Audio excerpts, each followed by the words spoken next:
Evangel ministries നിങ്ങൾക്കായി അവതരിപ്പിക്കുന്ന തിരുവചനം.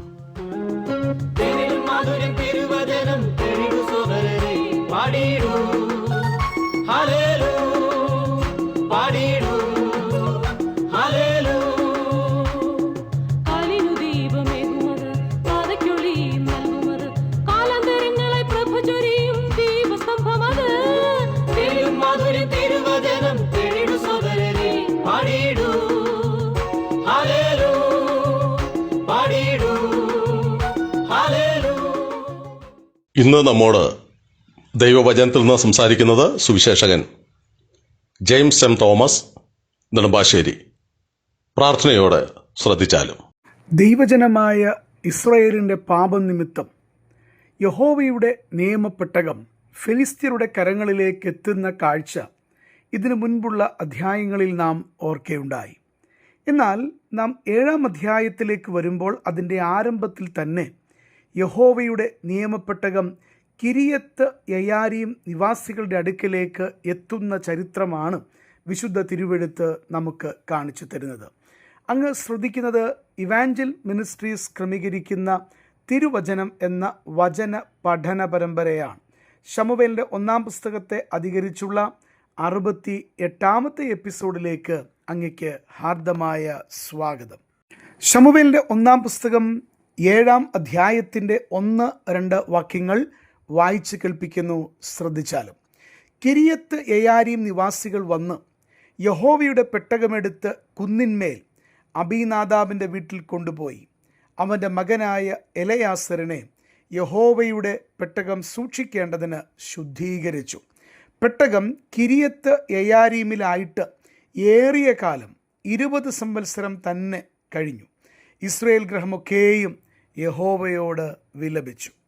കിരിയത്ത് യയാരീം നിവാസികൾ വന്ന് യഹോവയുടെ നിയമപ്പെട്ടകമെടുത്ത് കുന്നിൻ്റെ മേലുള്ള അബീനാദാബിൻ്റെ വീട്ടിലേക്ക് കൊണ്ടുപോകുന്നു. അവിടെ ഒരു കാര്യം നാം ആദ്യം തന്നെ ശ്രദ്ധിക്കേണ്ടതായിട്ടുണ്ട്. അങ്ങനെ യഹോവയുടെ നിയമപ്പെട്ടകം വരുന്ന വീട്ടിൽ അബീനാദാബിൻ്റെ മകനായ എലയാസറിനെ യഹോവയുടെ പെട്ടകം സൂക്ഷിക്കേണ്ടതിന് ശുദ്ധീകരിച്ചു എന്നാണ് നമ്മൾ വായിക്കുന്നത്.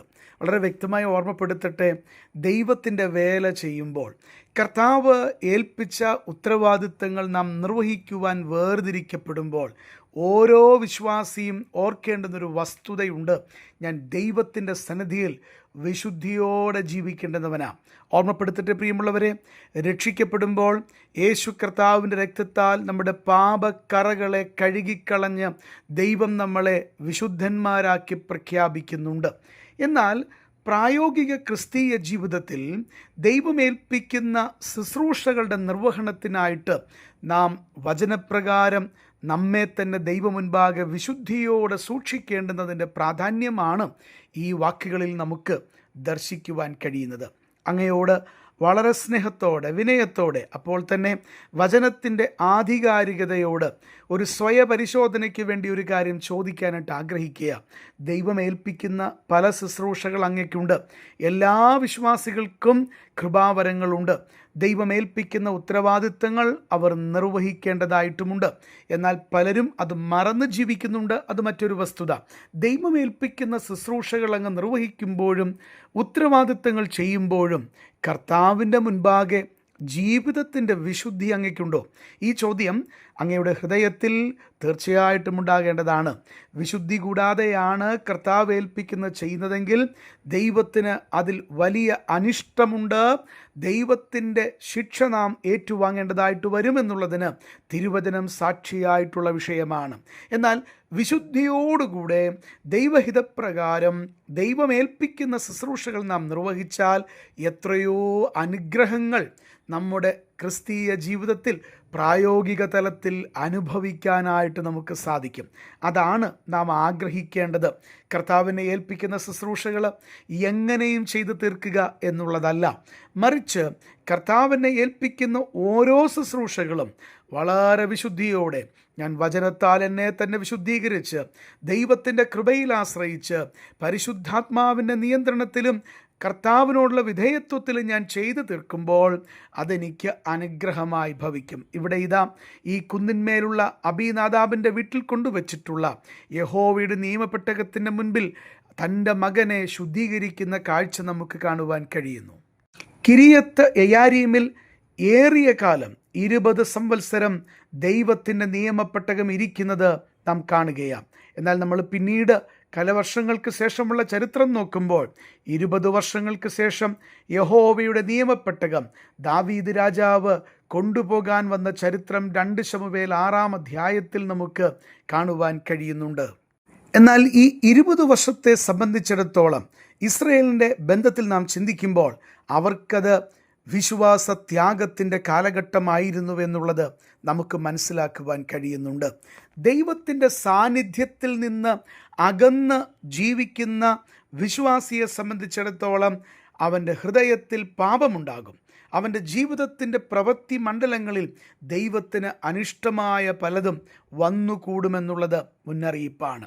ഒരു വിശ്വാസി പാപം ചെയ്യാതെ വിശുദ്ധിയോടെ തന്നെ സൂക്ഷിക്കേണ്ടതിന് അനിവാര്യമായിട്ടുള്ള ഏറ്റവും പ്രധാനപ്പെട്ട വിഷയമെന്ന് പറയുന്നത് ദൈവത്തിൻ്റെ സാന്നിധ്യത്തിൻ്റെ മറവിൽ വസിക്കുക, ദൈവത്തോട് അടുത്ത് ജീവിക്കുക, ദൈവത്തിൻ്റെ വചനത്തെ ഹൃദയത്തിൽ ചേർത്ത് ബന്ധിക്കുക, ജീവിതത്തിൽ ദൈവം പറയുന്ന കാര്യങ്ങളെ അനുസരിച്ചുകൊണ്ട് ദൈവ സാന്നിധ്യത്തിൽ തന്നെ തുടരാത്തിടത്തോളം അനേക കുഴപ്പങ്ങൾ നമ്മുടെ ജീവിതത്തിൽ സംഭവിക്കും എന്നുള്ളത് ഈ ഭാഗം നമ്മെ ഓർമ്മപ്പെടുത്തുകയാണ്.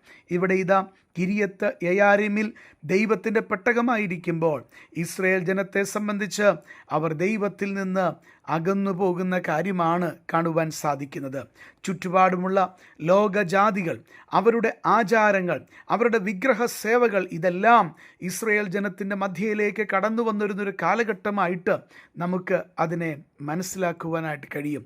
നമ്മുടെ ക്രിസ്തീയ ജീവിതത്തിൽ നാം ആഗ്രഹിക്കേണ്ടുന്ന ഏറ്റവും വലിയ താല്പര്യമെന്ന് പറയുന്നത്, കർത്താവേ, എനിക്ക് ഈ ഭൂമിയിൽ മറ്റെന്തെല്ലാം നഷ്ടം വന്നാലും അവിടുത്തെ സാന്നിധ്യം അനുഭവിക്കുന്ന അനുഗ്രഹീതമായ ക്രിസ്തീയ ജീവിതത്തിൻ്റെ മാധുര്യം നഷ്ടപ്പെടുവാൻ ഇടയാകരുത് എന്നുള്ളതാണ്. നമുക്കെന്തെല്ലാം കുഴപ്പങ്ങൾ വന്നാലും, നമുക്കെന്തെല്ലാം പ്രിയപ്പെട്ടവരെ നഷ്ടങ്ങൾ ഭൗതികമായി സംഭവിച്ചാലും കർത്താവിൻ്റെ സാന്നിധ്യത്തിൻ്റെ മാധുര്യം നമുക്ക് അനുഭവിക്കാനായിട്ട് കഴിയണം. അതാണ് നമ്മുടെ ജീവിതത്തിൻ്റെ കരുത്തായിട്ടുള്ളത്. അതാണ് നമ്മുടെ ജീവിതത്തിൻ്റെ അനുഗ്രഹമായിട്ടുള്ളത്. ഒന്ന് പരിശോധിക്കാമോ?